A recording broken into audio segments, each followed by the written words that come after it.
This is the Right Guys podcast. When you need guys that are right about everything and on the right, you need the Right Guys podcast. And now your host, Max McGuire and Josh Hammerlin.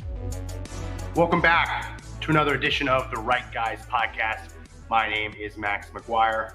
I'm Josh Hammerlin. You know who I am. Max, you look good, man. You look different today. What's going on? Look at this. I've been sick. I lost 10 pounds from being sick. So My son okay? had his first week of kindergarten, and like an absolute rookie. I mean, he is a rookie. He's in kindergarten. It's not like I've done this for years and years and years. I didn't really overdose on the vitamin C, so I got every disease of the summer just hit me at once. One shot. So I've been sick for a week, and I hopped on the scale. I was 10 pounds lighter. I was like, holy crap. I need to get sick more often. Right, I was going to say, this is like the next weight like diet. Yeah. Called COVID. It's making a comeback. I'm also rocking a really sweet setup, which has a really good camera. So that is well, that's what I was talking about. Because I was like, man, your picture looks good. I could see that it's vodka instead of just water. So happy week. Yeah. We missed last week because I was sick. Still sick, but I'm going to try and push through it. So if I have to mute myself to cough, forgive me. I'll try and hit that mute button before that happens. But a lot's happened in the last week. We have more stuff coming after Trump, and just what happened yesterday. I mean, we're talking about what we want to cover, and it's really tough when we do a weekly show because so much happens in between. But I think it's really impossible to ignore what happened yesterday with Mitch McConnell, where again he just had a complete brain fart, whatever you want to call it, like a blue screen of death. I'm not a doctor, but it looked to me like he was having one of those mini strokes. Why don't we just play it and then we'll talk about it and talk about what it means just for the country as a whole. Here's Mitch McConnell. Re-election in 2026.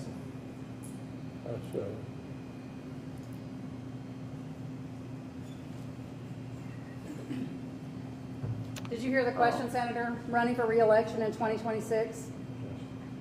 All right, I'm sorry, you all. We're going to need a minute. Senator Benny.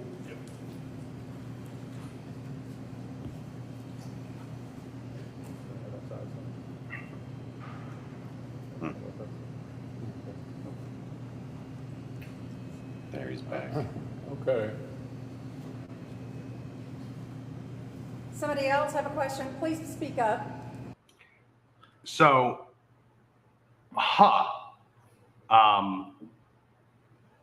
you want to start or should I? I'm going to walk into this one for a second and say, I saw a second angle of this in another on another show, and he was losing his balance, so the lady came in to hold him up, and he's just stuck. I mean, he's fixated. He's not looking at something. He's kind of going through that reboot, and he's stuck in it, right?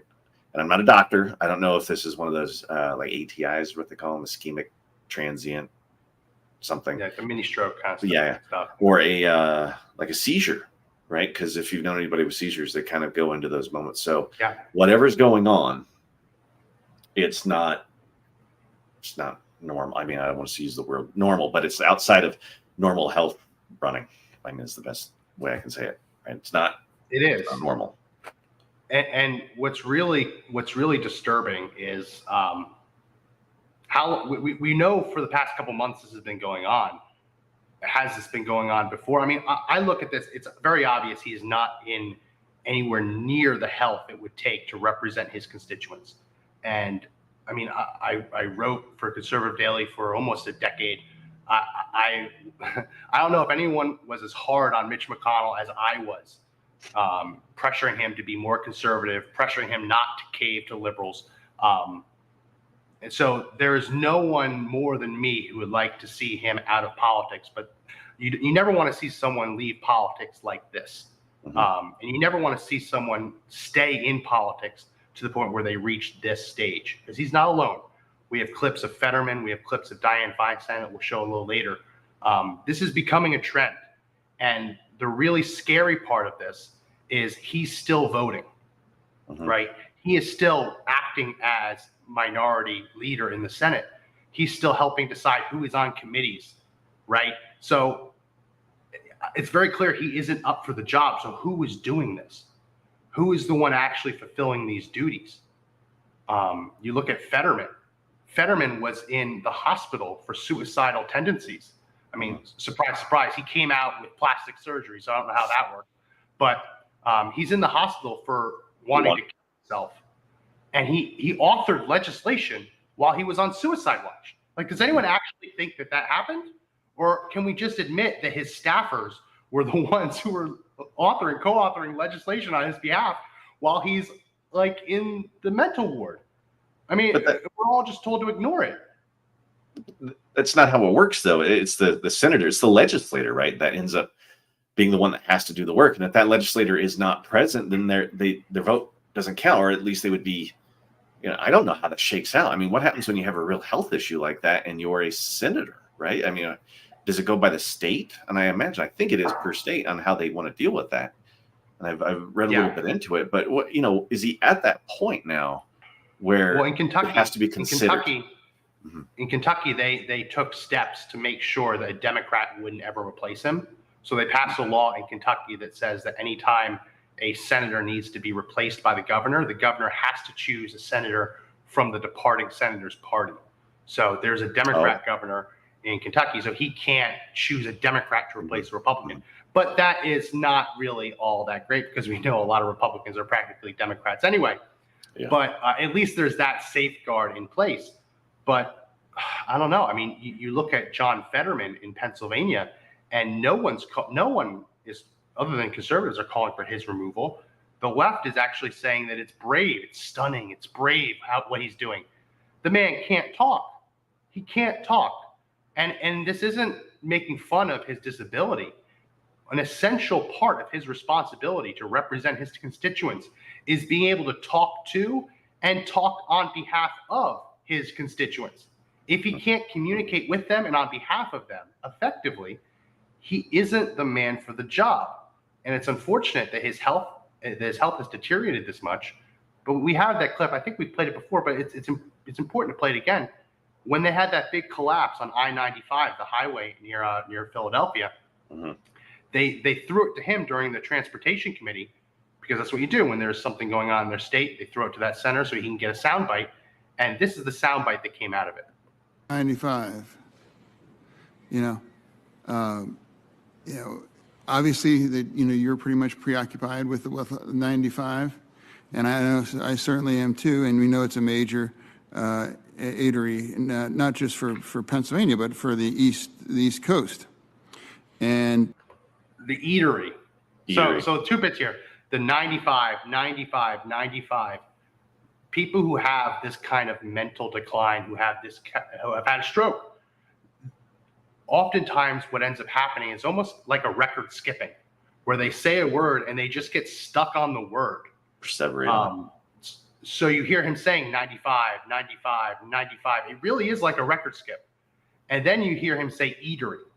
The word he's looking for is artery, right? Which it's fair. I mean, it's close, but that's also what happens a lot of times with stroke victims. Yeah. If you think of it as when you're reaching for a word and you have a whole bookshelf with all different files on it for the words, your brain reaches for artery but misses it just a little bit and grabs eatery. That's what happens there. And it's sad. It's unavoidable when you're a stroke victim like this. But you don't really want to it's funny because he just called a highway a restaurant. But at the same time, you have to think that the people of Pennsylvania would much rather prefer someone who could effectively communicate their needs, their wishes, their desires, than someone who, through no fault of his own, just called the busiest highway in the country a restaurant. Communicating is not just an essential part of being a politician. It's the only part. I don't know how one could effectively govern anything without being able to communicate, Max. I mean, there's no sort of translator for this. It's not like, this person is mute and they're writing something out and someone's writing it down or signing for the deaf. You know, there's nothing like that that can connect him to the people. So I mean, there's no effective way to make any decision, right? Even for his own health or his own finances. I mean, maybe that stuff still can happen. Again, I'm not a doctor, but how do you expect him to do that for a city, county somewhere, or state overall? I mean, Well, I don't know how he translates. Apparently, he can read. He can read really well. Okay. So that's why he wanted teleprompters to basically transcribe the speech during debates into And written words so he regurgitate could read it. Yeah. So apparently he can read really well. But when he was in the hospital, in the mental ward, on what I assume to be suicide watch, because he went in there with suicidal tendencies, his press office was releasing long form press releases. Like, you know, Josh, when people Who's are doing put it? in these hospitals under suicide watch, they aren't giving their phones, they're not giving their laptops. Oh no. They're not allowed to communicate with the outside world. No. And here we have long form 5-paragraph press releases coming out of his office, him co-sponsoring major pieces of legislation while he's on suicide watch, or apparently under the knife for plastic surgery. It's not happening, which the office is still communicating, right? The office is still representing the constituents. But the issue is that the people that he hired weren't elected by the people, right? Just because they think they know what's best doesn't mean that they are entitled to make those decisions on the constituents' behalf. So we see it with the presidency too. I mean, Joe Biden was on the beach in Rehoboth, Delaware, and they asked him about the fires in Maui, and he said no comment. No comment. No comment. He said no comment. What do you make of that, Josh? Oh my gosh, he had no clue what was going on. First off, because he can't actually make a comment, and I'm also was suspicious that did anybody in his cabinet inform him there was something going on in Maui, and if not, how would they be able to react to what's going on in Maui in Lahaina, if he doesn't know what's going on? If somebody explained it to him, he didn't remember it. Or somebody didn't tell him the details. And if his cabinet's not telling him the details, how can he act as president? So who's in charge of the United States? Right? Because I don't think he had mentioned it before. So I think he knew something was going along. I think this fits into the trend we've seen when he's at press conferences, right? And he says he's going to get in trouble if he answers an extra question, or he's going to get in trouble if he goes off script. I think he's not allowed to have a comment unless he comments what his staff tells him to comment. Right. Because he's probably incapable of creating a comment that's not, like, to him may seem normal, but is way, way off. Well, I think it could be both, right? I think it could be in that moment he literally didn't know what they were talking about, but I also think that he's been instructed to not answer. If anything sounds like a question he's not prepared for, to say no comment. And the problem with this is you can't be president and have no comment on the worst natural disaster in American history. You can't have no comment, right? You have to have a comment, even if it's just like, we're doing everything we can. Our hearts and prayer, our thoughts and prayers are with all the victims and their families. And we promise we're going to rebuild it bigger, stronger, better than ever before, right? You can have a canned response like that, but you can't have no comment. And it makes me wonder, if he isn't allowed to comment, who is the one who's allowed to comment? If the president can't comment, who can? And obviously, there's someone under him who's actually over him, which kind of brings us to the theme of this. The title is The Deep State's Puppets. I don't know who's the puppeteer, but it's very obvious that someone is the puppeteer, because we have so many. I mean, we've known that there's puppets, right? I mean, news just broke a little while ago that Barack Obama was writing letters to friends saying that he was fantasizing about having sex with men. Did you see that come out? Oh, yeah. The biographer. And you can say it's a joke, but if someone actually writes it, ink to paper, folds it, puts it in an envelope, walks to the post office and puts a stamp, pays for a stamp to send that message to someone, that's a little bit more than a joke. And there was an interview that Tucker Carlson was giving. I forget who it was with, But he said that that story was originally shopped around Washington, D.C. And the Obama campaign at the time told every major branch, every major news agency that if they dared cover that story, that they would not only block that news outlet from interviewing or covering the campaign, but would kick them out of the White House when they eventually won. So all the media outlets just covered it up. Yeah, no buyers. Now that's not something that comes down from Obama. Obama, little skinny kid from Illinois, he doesn't make that threat. That's a very powerful threat that comes from someone who's very clearly pulling the strings on that campaign.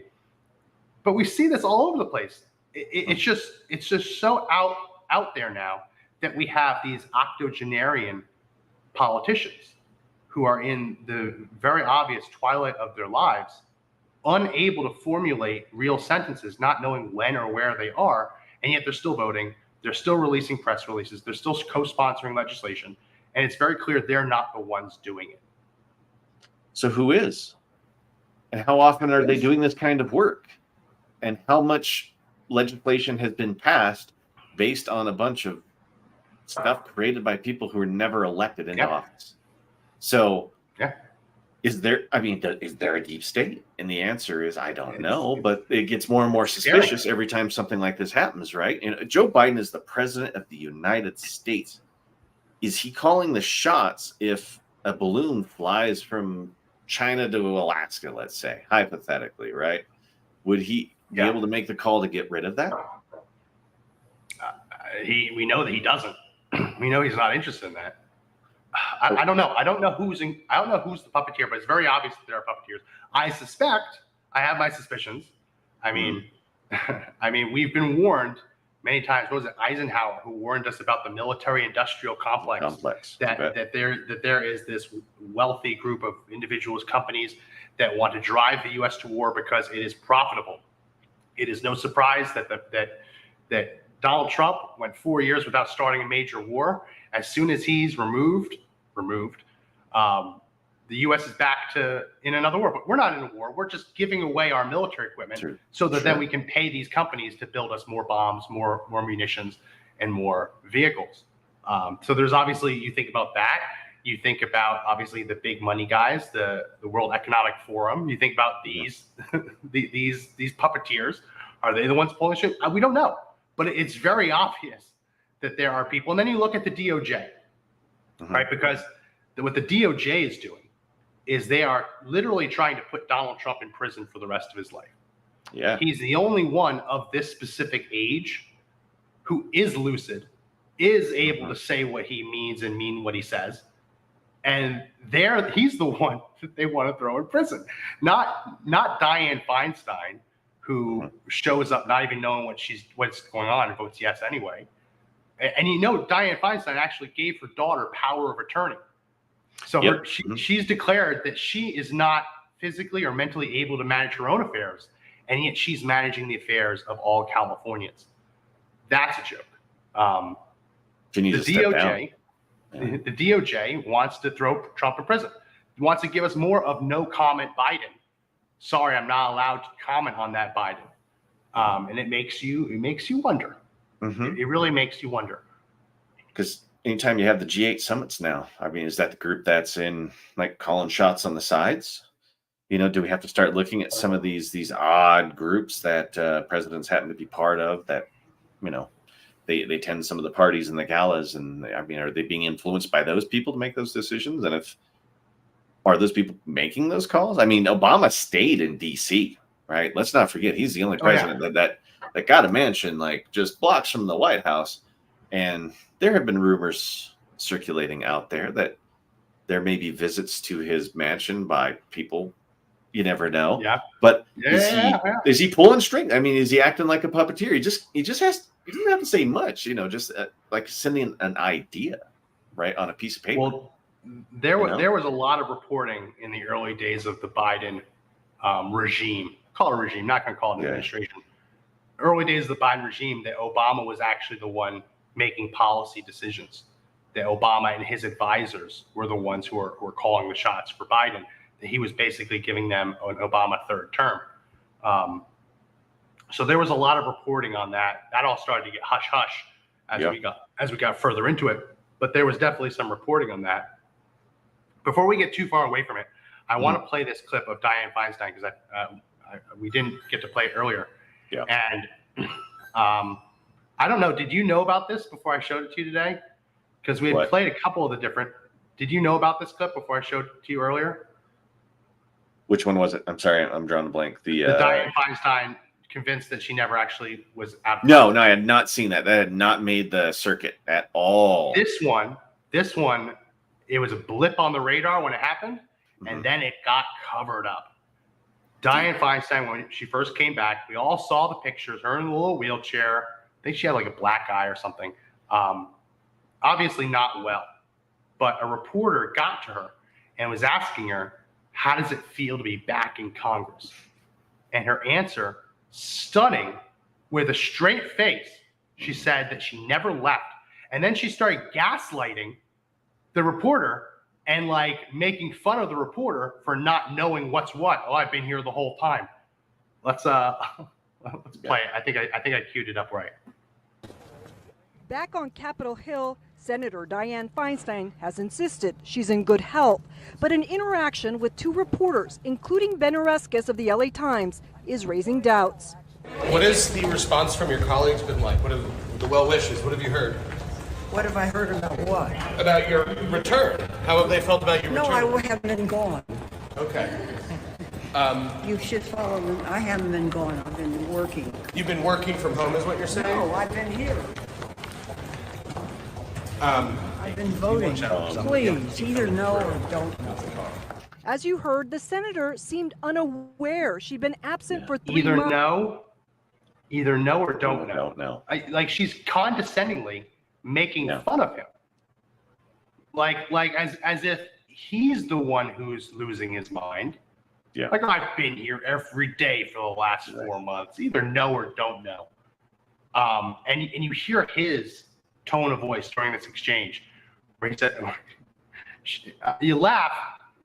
I'm not making fun of her. I'm making fun of the awkward position that this put that Democrat reporter in, to have to try and massage that interview to make her look a little less crazy. Yeah. And she's like, oh no, I've been working. And he says, oh, working from home. And she says, no, I've been here the whole time. And you just hear him say one word, right? Like he's going through his head. He's going through an hula loop in his head. Like, so how do I navigate this one, right? And you have to wonder whether he made a facial expression to prompt her to then say, seriously, either know or don't know. Yeah.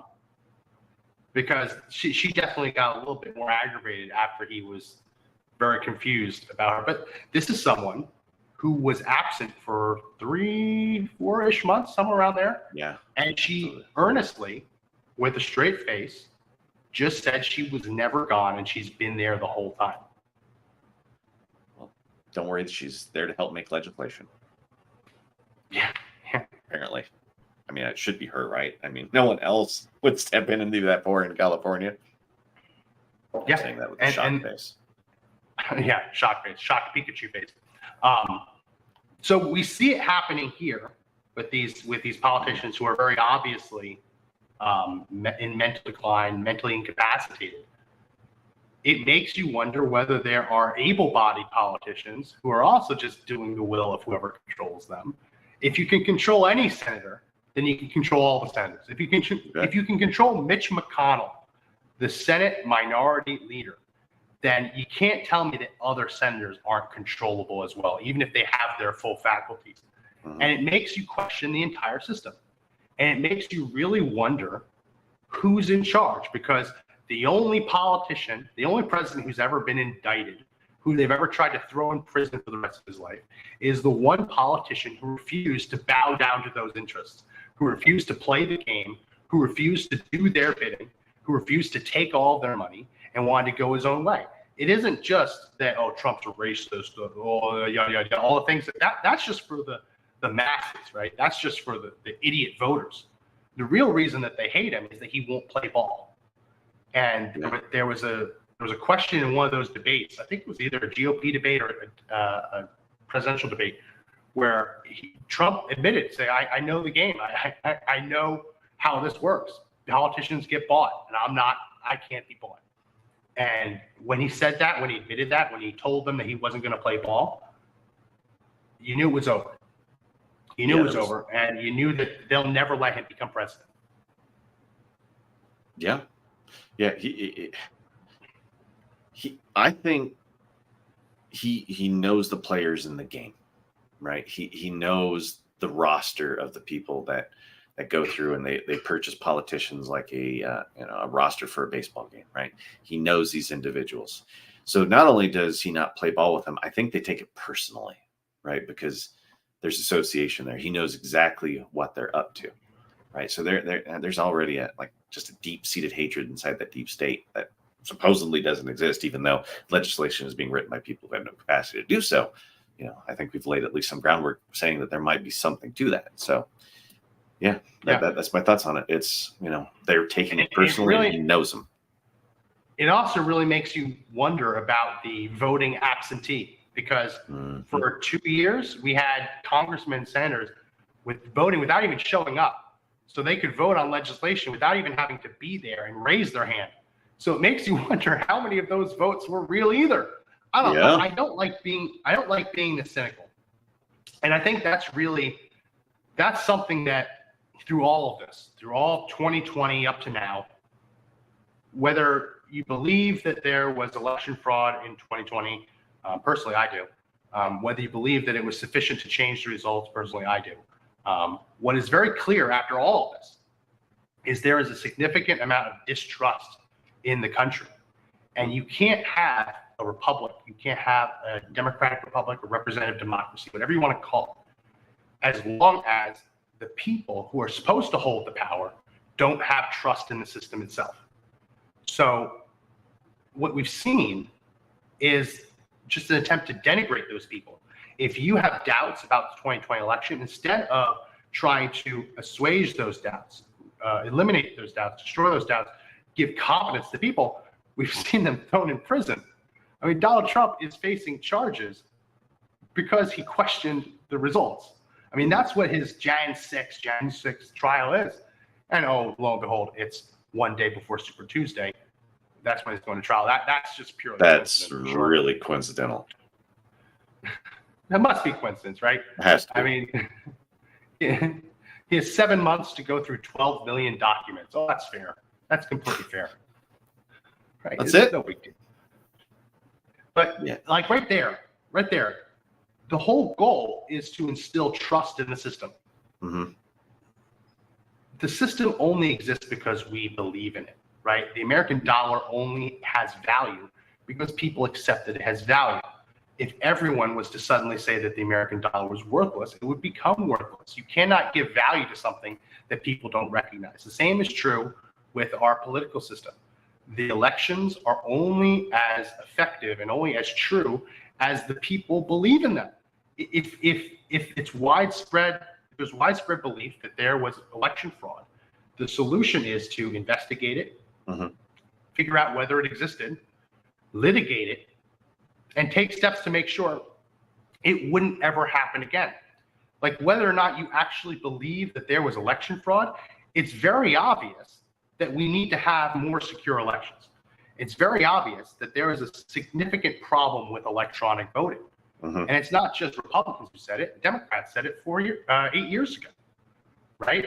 So both parties say it every 4 years, but it never actually gets fixed. So you don't have, whether there was fraud or not, at least fix the problems, right? At least fix the vulnerabilities in mail-in voting and absentee voting. At least do something. But no, we're seeing, instead of trying to reinstill that trust in the system itself, we've seen anyone who dares question its legitimacy denigrated, declared a threat to democracy itself. I mean, that's what Biden's now saying.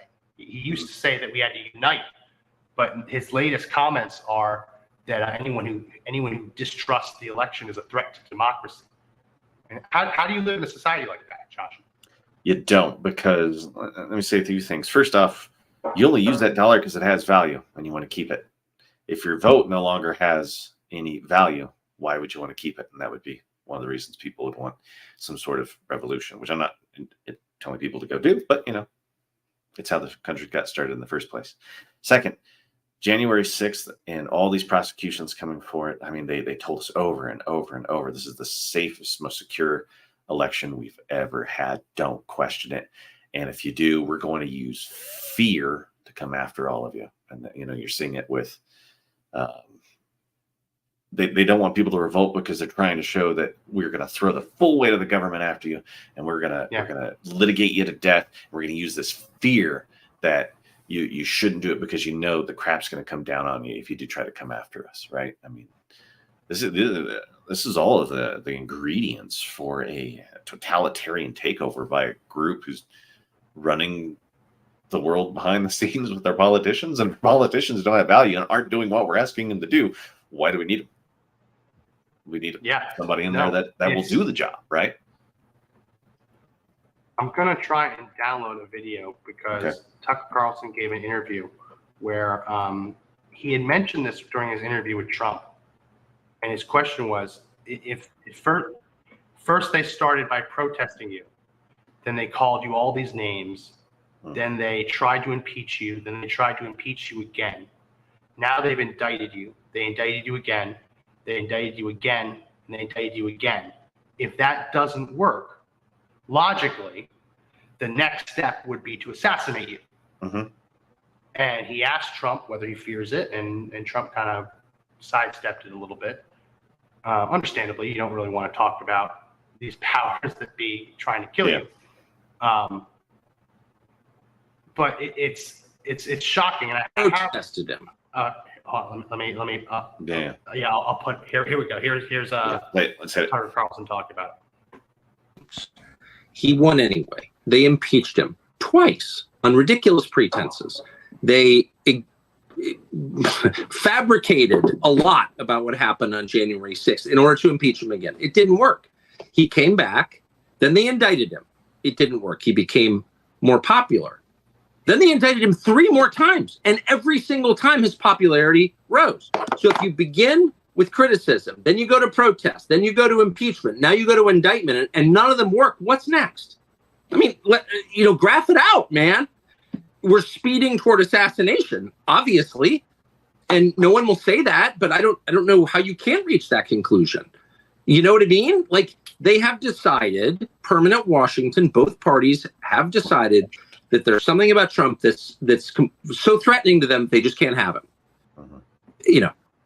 So he kind of answered the question. Yeah. Who is they? Exactly. Who is they? Because, I mean, we've seen what happened to RFK Jr. When he even tried talking about JFK's assassination. YouTube just completely took it down. Like, YouTube is full of JFK assassination conspiracy theories. Watch videos about that. That's never been unacceptable. But now that you have a JFK family member coming out and saying, "Oh no, the CIA did it," all of a sudden that's just too much. But it's the they, and you hear how he says the leadership in both parties recognize that the they he's talking about is this guy. This is the they. Mitch McConnell is the one who sat through not 1, but 2 impeachments and actually egged it on.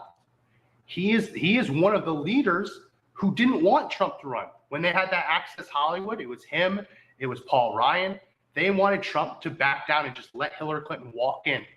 It's just better for the country to let Hillary Clinton waltz and make room for someone else to lose. And you wonder, was it him? Like, all this time, I feel angry because all this time I've directed so much frustration and anger at Mitch McConnell for not holding the line of being the conservative that he campaigned on and promised to be. But now I'm wondering whether it was ever him. Mm-hmm. Right? Was it ever Mitch McConnell, or was he just doing what the puppeteers demand? And he's doing that now. He's still voting on legislation. Mm-hmm. I mean, that was him. That was him at where was he at? What was that? What was on the the video? Let me see if I can. Who's in his In the home Chamber of state? Commerce. Commerce, yeah. Chamber of Commerce. I mean, that's another. I don't think the Chamber of Commerce is going to assassinate Trump, but Chamber of Commerce is a very powerful influence organization. Oh, He's giving speeches. Like, they know he is in no capacity to give a speech before the Chamber of Commerce. Why is he doing this? Why? And that seems more the benefit of the Chamber of Commerce to say that they had him there than it is to him. Absolutely. Right.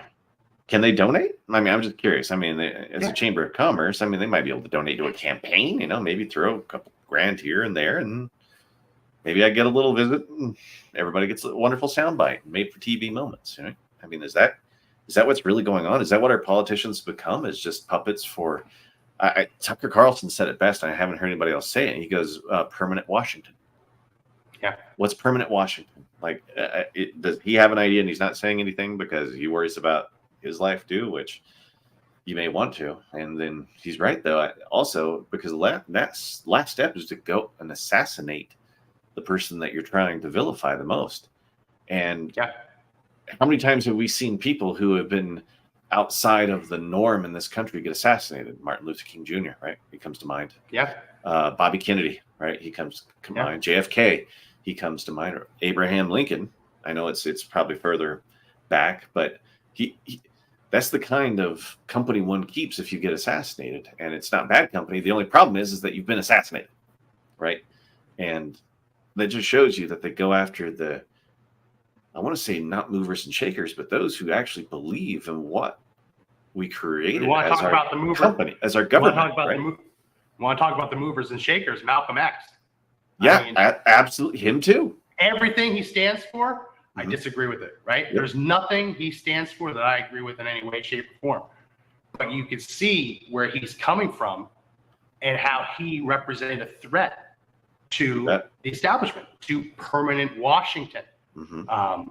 There's lots of writings available at the time of the power brokers much rather preferring Martin Luther King Jr.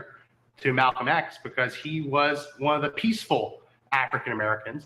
Like, they'd much rather have peaceful African Americans marching than the militant African Americans marching. So it isn't always just even politicians. It's just look at Andrew Breitbart. Yeah. Does anyone actually believe that Andrew Breitbart just had a heart attack and died? I mean, I've always believed that they killed him. I really do. And I hate the cynicism, but I hate the skepticism. I wish we could have trust in our government. I really wish we could, but we can't. And at every step of the way, the politicians in power who have the ability to restore that trust and have a sacred duty to restore that trust are choosing just to vilify anyone who dares to disagree with them. And it's a vicious cycle. And unfortunately, it's starting to spin out of control. And I don't know where it ends, but we've had talks about this, Josh, where it probably doesn't end peacefully.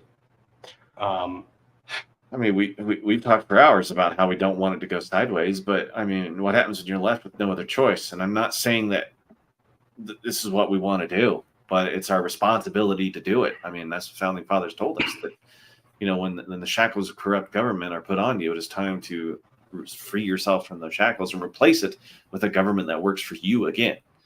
And I can't remember the last time my government was working for me. I mean, Second Amendment, if I carry a gun or do something wrong with the gun the wrong way, I become a felon and I lose all my rights, right? If I go and I speak out on the Capitol and if I was there at January 6th, I'd be held in a permanent prison for political prisoners. The system's just not working for us, and everybody says it, but it's really hard to expose permanent Washington. You don't know who they are. It's a large group. It's probably a large group of people. It's probably not one individual, but I mean, Max, we don't have representative republic anymore. We've got an aristocracy that thinks that they're ruling over us, right? This is a group of people who consider themselves some sort of royalty, right? And it's their responsibility to take over this stuff. And an aristocracy, I mean, that's the best word I can think of for it now. I mean, they think themselves above us, right? As our rulers. And we're there. It is healthy for the government to fear the people. It is healthy to have a little bit of fear. When was the last time that you think the government actually feared the people? Post World War. Other than January 6th, because obviously that scared the hell out of them. Yeah, that scared them. I mean, that. But before that, January 6th. oh gosh, I mean, you could always Tea stop. Party? Say again. Tea Party, maybe. Even then, they didn't really go too hard. I mean, I think the last time they really truly had a fear of the people was post World War II, right? Because you had a group of people The bonus army.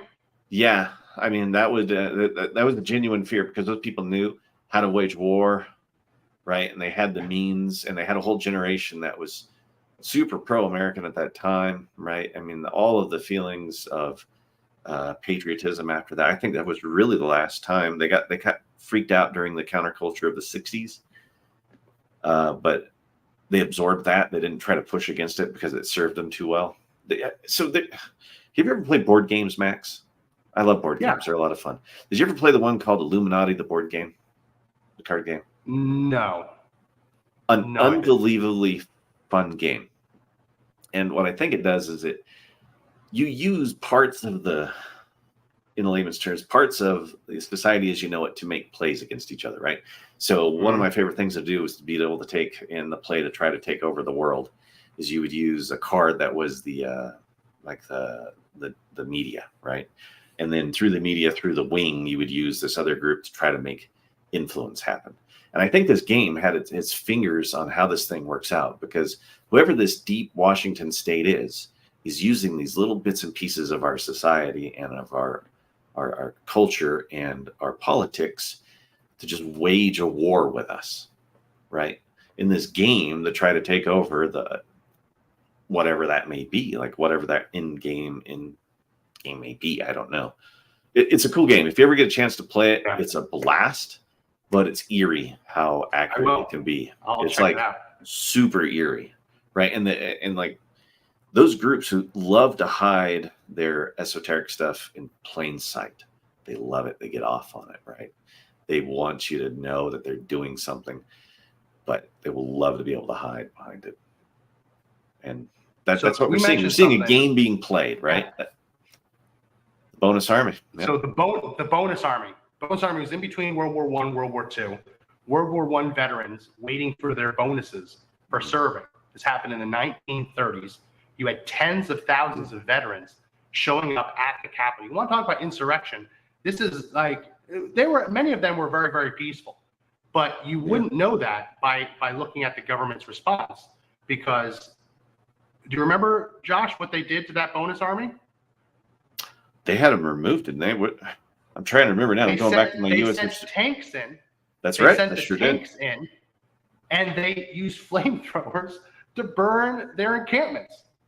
And they arrested a bunch of them and drove them out of Washington, D.C. So could that, I mean, I'm thinking about the last time that the government really feared the people. People, yeah. I mean, you're looking at examples in history like this, but then it just goes right back to corruption, right? Yeah. And so if the government isn't fearing the people, who are they fearing? I feel like we're getting into this constant circular argument, like who are the puppeteers? Because it's obvious that they fear someone, right? They have to fear someone. They aren't all powerful. Otherwise, they wouldn't all be falling from grace as often as they do. Yeah. They don't fear the people. And yet the people elect them. But do we elect them? I mean, it's just, it's so frustrating. They don't fear the media. They don't fear us when it comes to our vote, because I feel like the last one, you and I were sitting there watching the last election live, and it just suddenly flipped. Yep. I mean, I don't know how to explain 100%. Oh, a pipe burst. Now we're going to lose Georgia. Yeah, and there's stuff that was statistically impossible happening at those moments, right? And we're watching it play out, and there's nothing we could do about it at that moment, right? There was nothing we could do. Like, how do you even begin to respond? They built a thing that's so big and so bloated and so gross that it's like, that immovable, an immovable object meets an object that can't be stopped. That's what they've created, right? And just keep going and going and going, and eventually that's gonna there has to be a clash and a collision. And I hope that doesn't come. But if it does, I want my children to live free if I had them. It's going to come. It's going to come. I've been watching a lot of TikTok videos from liberals. I have been too sick to respond to them, but I've been saving them in my folders to respond to them once I get a little bit better. And they're all now saying the quiet part out loud, right? They've all become comfortable enough to think that they're going to hold power for a long time, that they're now talking about actually truly banning certain weapons, disarming the American people. Whereas before, when they talked about AR-15 or assault weapon bans, they were talking about, oh, we'll ban the new production, we'll ban the transfer, but you can keep owning them, right? Now they're unapologetically talking about not only taking away guns, but you have Gavin Newsom trying to get the legislature to initiate a constitutional convention to amend the Second Amendment. I mean, that's happening in California right now. I don't think that'll ever happen. Right. I don't think they'll ever get enough states for that to happen, but they're openly talking about it now. And I hate comparing this. I hate comparing this to like Nazi Germany, because the minute you start comparing something to the Nazis, it just feels it's a logical fallacy, right? Reductio ad Hitlerum. Everything goes back to Hitler. But when you look at all of the despots and the dictators throughout history, they've followed very similar playbooks. You bet. And once you seize power, you make sure that you can never lose it.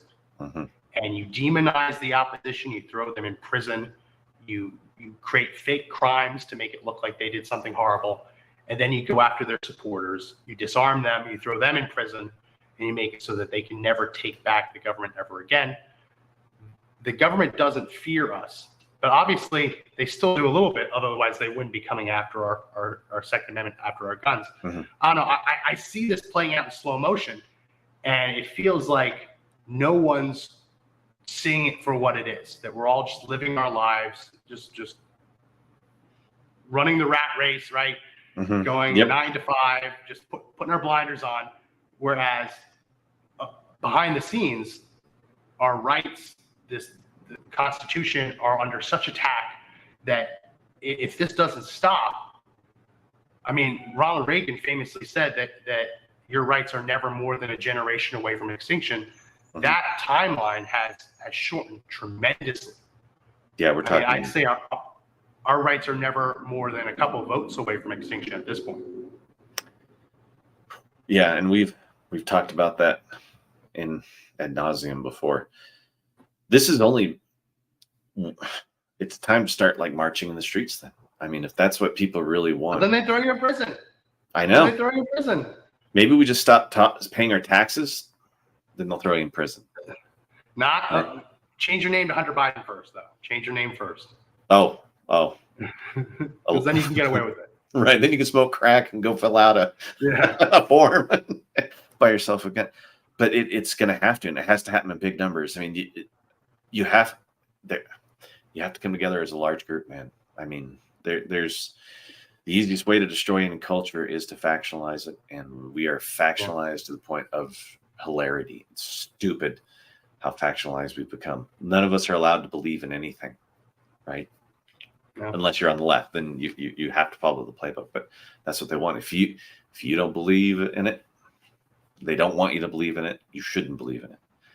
And so that's why I say don't give up the rights to your firearms. I mean, what do you think? It was the Second Amendment. You have the right to say what you want, and you have the right to protect it and your stuff. Yeah. And that's why it was so important. Yeah. And the really scary thing is that you're hearing Democrats, liberals saying, when is enough going to be enough? When are we just going to take all their guns away, right? That's what a lot of these Democrats are saying now. I'm hearing from conservatives saying, when is enough going to be enough? When are we going to stop letting them come for our guns and just use the guns? Yeah. And those are scary conversations to have. You bet. Right? But you talk to some people and they're like, well, I'm burying guns in my backyard just in case. Listen, if you've gotten to the point where you're hiding your guns, logically it's time to use the guns. I mean, it's just, but no one wants to be the first person, right? Nope. The first person out, the first person to launch a revolution is just going to get killed. Right. It's the first person dead usually. I don't want this. Like, I have 2 sons. I have a wife who I love. I have a happy life. I don't want to do this. Yeah. But you feel like you're just being like pressed like a boa constrictor. Every time you exhale, it just squeezes a little bit tighter. And you just wonder, when's it going to give? And you look around, and the president of the United States, who's running for re-election, they're going to throw him in prison. Even if he beats 99% of the charges, they're still going to get 1 charge. Sure. That's why they threw the book at him. I mean, they're trying to throw him in prison. The Senate minority leader is literally having mini strokes live on camera. Where's the recourse? And if you dare petition the government to address your grievances, you're indicted. I mean, it feels very hopeless right now. And my message has always been that, like, keep fighting, don't let it get to you. But it feels very hopeless because everyone's just going on as if it's just another day. Oh, this is completely normal. There's nothing about this that is normal. I'll give you the final word.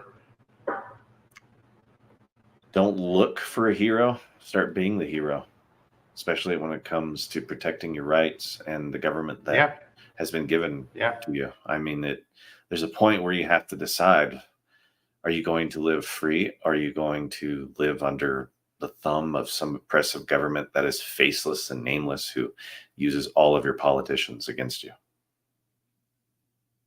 What are you gonna do?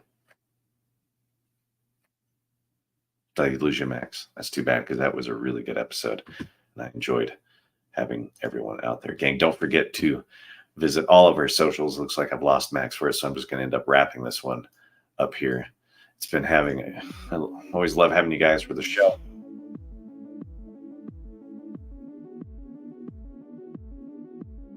With that here shortly, and we appreciate you listening. So remember, the Republic is yours.